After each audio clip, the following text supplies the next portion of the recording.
حي على الفلاح.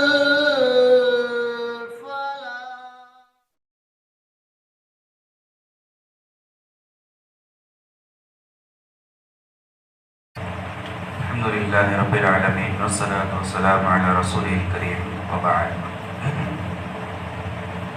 أعوذ بالله من الشيطان اللعين الرجيم من همزه ونفثه ونفخه. بسم الله الرحمن الرحيم. تلك الرسل فضلنا بعضهم على بعض منهم من كلم الله ورفع بعضهم درجات وآتينا عيسى ابن مريم البينات وأيدناه بروح القدس ولو شاء الله ما اقتتل الذين من بعدهم من بعد ما جاءتهم البينات ولكن اختلفوا فمنهم من آمن ومنهم من كفر ولو شاء الله ما اقتتلوا ولكن الله يفعل ما يريد. يا أيها الذين آمنوا أنفقوا مما رزقناكم من قبل أن يأتي يوم لا بيع فيه ولا خلة ولا شفاعة والكافرون هم الظالمون. تیسرے پارے کی ابتدائی آیتیں ہیں. گزشتہ آیات میں اللہ رب العالمین نے نبی اکرم صلی اللہ علیہ وسلم کی نبوت اور رسالت کی ایک چھوٹی سی دلیل اللہ رب العالمین نے پیش کی. اس کے بعد سارے انبیاء اور رسولوں کے بارے میں اللہ رب العالمین نے بیان فرمایا کہ تلک الرسل فضلنا بعضهم علی بعض، کہ یہ انبیاء ہیں، یہ رسول ہیں کہ جن میں سے بعض کو بعض پر ہم نے فوقیت اور فضیلت عطا فرمائی ہے. منہم من کلم اللہ، ان میں سے بعض ایسے ہیں کہ جن سے اللہ رب العالمین نے بات کی. ورفع بعضهم درجات، اور بعض کے درجات کو اللہ نے بلند فرمایا. وآتینا عیسیٰ ابن مریم البینات وأیدناہ بروح القدس، اور ہم نے عیسیٰ ابن مریم کو معجزات عطا کیے اور روح القدس کے ذریعے ان کی مدد فرمائی. وَلَوْ شَاءَ اللَّهُ مَا اقْتَتَلَ الَّذِينَ مِن بَعْدِهِم مِّن بَعْدِ مَا جَاءَتْهُمُ الْبَيِّنَاتُ، اگر اللہ رب العالمین چاہتا تو یہ لوگ جن کے پاس واضح دلائل آ گئے ہیں، اس کے آ جانے کے بعد یہ لوگ آپس میں ایک دوسروں سے لڑائی بھڑائی نہ کرتے. ولیکن اختلفوا، لیکن انہوں نے اختلاف کیا. ومنہم من آمن ومنہم من کفر، بعض ان میں سے وہ ہیں کہ جو ایمان لائے اور بعض لوگوں نے کفر کیا. ولو شاء اللہ ما اقتتلوا، اور اگر اللہ رب العالمین چاہتا تو یہ اختلاف یا جھگڑا نہ کرتے. ولیکن اللہ یفعل ما یرید، لیکن اللہ رب العالمین جو چاہتا ہے وہ کرتا ہے. اس آیت کریمہ کے سب سے پہلے ٹکڑے میں اللہ رب العالمین نے نبیوں اور رسولوں کی بات بیان فرمائی کہ بعض انبیاء کو، بعض رسولوں کو اللہ نے بعض رسولوں پر فوقیت، عظمت اور برتری عطا فرمائی. یعنی بعض انبیاء اور رسولوں کا مرتبہ دوسرے بعض نبیوں اور رسولوں سے اللہ نے اونچا اور بلند فرمایا ہے. اللہ کے نبی صلی اللہ علیہ وسلم نے اس تعلق سے ارشاد فرمایا، صحیح مسلم کی روایت ہے کہ تم مجھ کو کسی نبی پر فوقیت نہ دو. اللہ کے نبی صلی اللہ علیہ وسلم نے ایمان والوں کو، مومنوں کو، امت محمدیہ کو اس بات کی تعلیم دی کہ سارے انبیاء، سارے رسول جو اللہ رب العالمین نے دنیا میں مبعوث کیے، ان تمام کی عزت، ان تمام کا احترام کرنا یہ ہمارے ایمان کی دلیل اور یہ ہمارے ایمان کا تقاضا ہے. لیکن اللہ رب العالمین نے بعض انبیاء کو بعض انبیاء پر فوقیت عطا فرمائی ہے. یہ اللہ رب العالمین کا قانون، اللہ کی سنت، اللہ کا فیصلہ ہے، اور یہ امت محمدیہ کا متفقہ فیصلہ ہے کہ سارے نبیوں پر اللہ رب العالمین نے نبی اکرم صلی اللہ علیہ وسلم کو فوقیت اور فضیلت عطا فرمائی. یہ تمام امت محمدیہ کا متفقہ عقیدہ ہے کہ اللہ نے جس طریقے سے دیگر انبیاء کو بعض انبیاء پر فوقیت دی، اللہ کے رسول صلی اللہ علیہ وسلم کو سارے نبیوں اور رسولوں کا اللہ نے سردار بنایا. سید المرسلین امام الانبیاء اللہ رب العالمین نے اللہ کے رسول صلی اللہ علیہ وسلم کو بنایا۔ پھر خاص طور پر اللہ رب العالمین نے حضرت عیسیٰ علیہ السلام کا تذکرہ کیا اور فرمایا کہ ہم نے عیسیٰ علیہ السلام کو معجزات عطا کیے، یعنی حضرت عیسیٰ علیہ السلام اللہ رب العالمین کے حکم سے مردوں کو زندہ کیا کرتے تھے۔ جو ماں کے پیٹ سے اندھا پیدا ہوتا، عیسیٰ علیہ السلام اللہ رب العالمین کے حکم سے اس کی بینائی واپس لوٹا دیتے، اور جو کوڑ کا مریض ہوتا اللہ کے حکم سے حضرت عیسیٰ علیہ السلام اس کے جسم پر ہاتھ پھیرتے اور کوڑ کا وہ مریض جو ہے شفا یاب ہو جاتا۔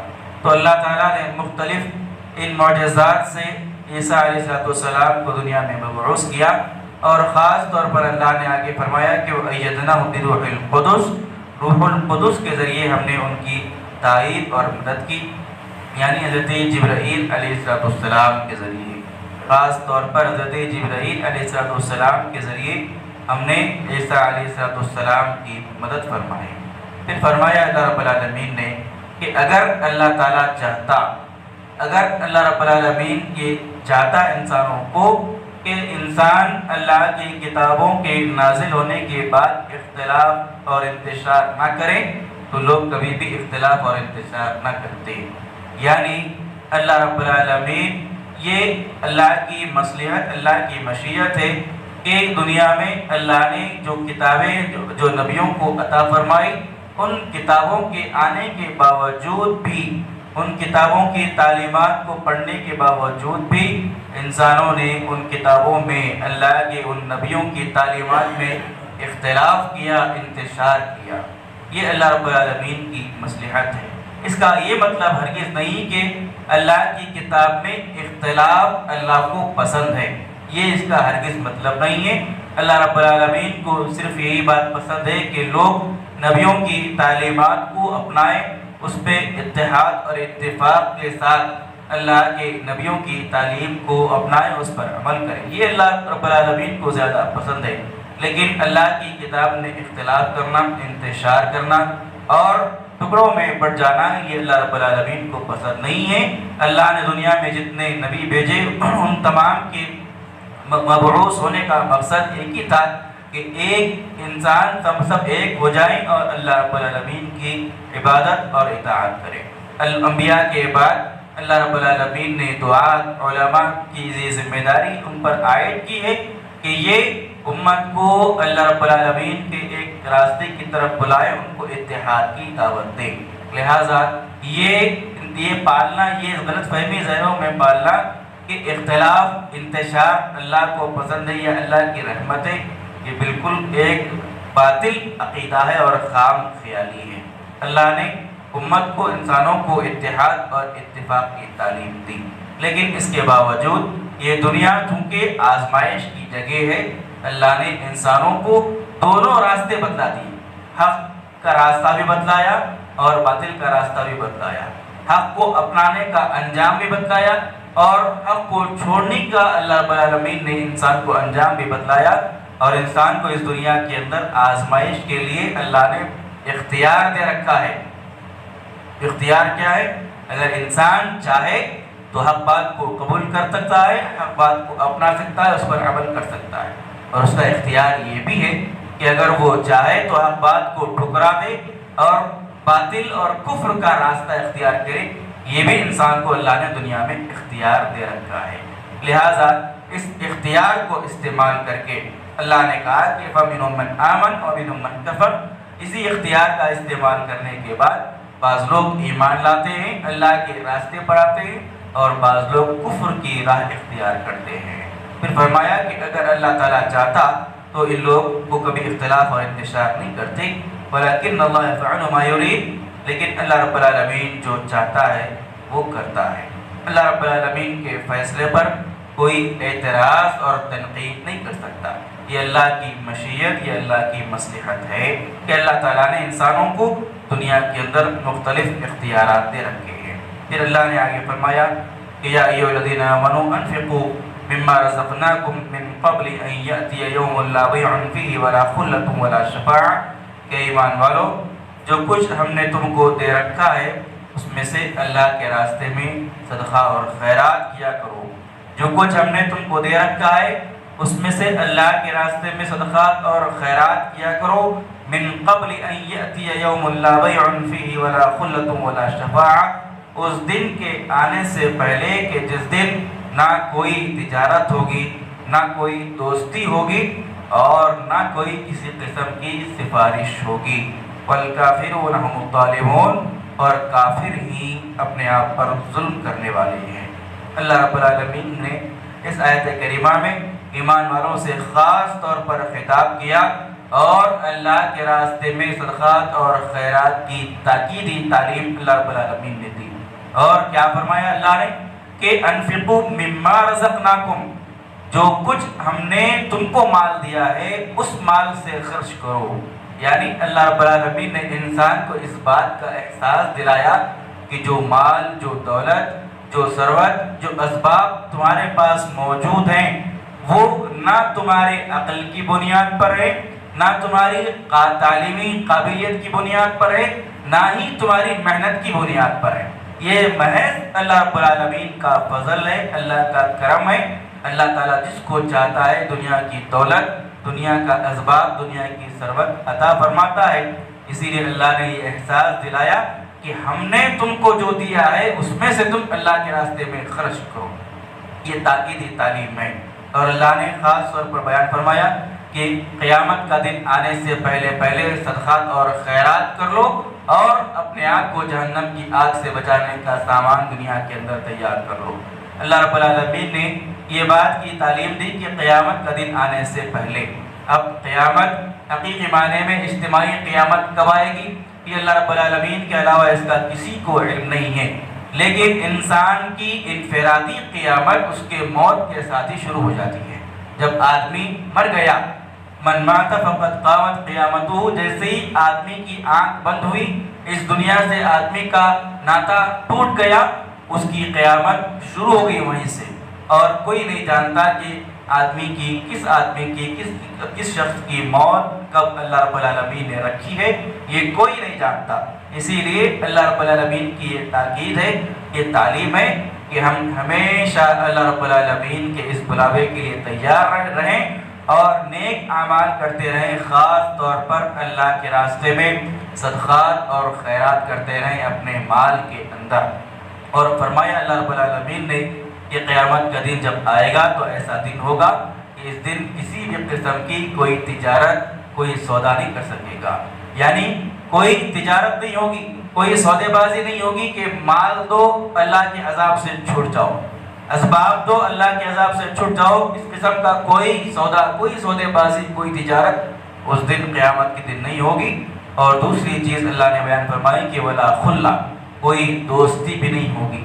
دنیا کے اندر آدمی کا دوست ہوتا ہے، دوست و احباب ہوتے ہیں، اس کے چاہنے والے ہوتے ہیں اور اس کے غم، اس کی خوشی میں اس کا ساتھ دیتے ہیں اور اس کے غم میں اس کا دوست ساتھ دیتے ہیں۔ اور دوست کا اگر ساتھ ملتا ہے غم کے اندر تو آدمی کے غم میں، آدمی کی تکلیف اور پریشانی میں کچھ حد تک کمی ہوتی ہے۔ لیکن اللہ نے بیان فرمایا کہ قیامت کے دن حشر کے میدان میں ایسی کوئی دوستی نہیں ہوگی، ہر شخص اپنی اپنی پریشانی کے اندر مبتلا ہوگا۔ تو کوئی سودے بازی، کوئی تجارت بھی نہیں ہو اس دن اور نہ کسی قسم کی کوئی دوستی ہے۔ اور تیسری چیز اللہ نے بیان فرمائی کہ کوئی سفارش بھی نہیں ہے، یعنی اللہ رب العالمین کے عذاب سے بچانے کے لیے اللہ کے حکم کے بغیر کوئی سفارش بھی نہیں کر سکے گا۔ اس کا یہ مطلب نہیں کہ کلی طور پر اللہ نے سفارش کا اس میں انکار کیا ہے۔ اگلی آیت میں اللہ رب العالمین نے سفارش کی بات بیان فرمائی ہے، لیکن سفارش کیسی؟ ایسی سفارش نہیں کہ جو کفار و مشرکین، یہود و نصارہ اور بہت سارے کافر اور بہت سارے مشرک مسلمان یہ سمجھتے ہیں۔ وہ یہ سمجھتے ہیں، عقیدہ رکھتے ہیں کہ اللہ کے جو رسول ہیں، اللہ کے جو نیک بندے ہیں، ان کا اللہ پر اختیار ہے، نعوذ باللہ۔ وہ یہ سمجھتے ہیں کہ اللہ کے جو ولی ہے، اللہ کے جو نیک بندے ہیں، ان کا اللہ پر اختیار ہے، وہ اللہ سے جو چیز چاہے منوا سکتے ہیں، اس کا نام ان کے پاس سفارش ہے۔ حالانکہ اللہ رب العالمین پر کسی کا کوئی دباؤ نہیں ہو سکتا۔ اللہ تعالیٰ یقیناً سفارش کی اجازت دے گا، لیکن کس کو؟ جس کے حق میں اللہ تعالیٰ چاہے گا اس کے حق میں سفارش کی اجازت دی جائے گی، اور جس کو اللہ تعالیٰ سفارش کا حق دے گا وہی شخص اللہ کے حق میں اللہ رب العالمین کے پاس سفارش کر سکے گا۔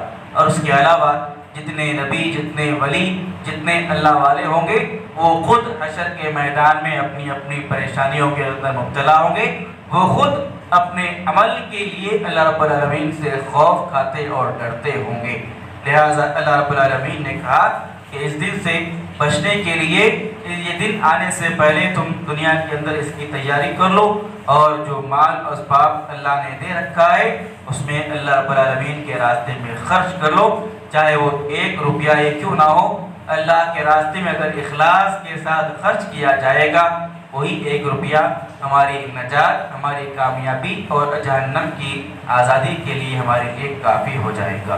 اللہ رب العالمین سے دعا ہے رب العالمین ہم تمام کو قرآن مجید کی ان آیات کو پڑھنے، سیکھنے، سمجھنے، اس پر عمل کے توفیق عطا فرمائیں، آمین۔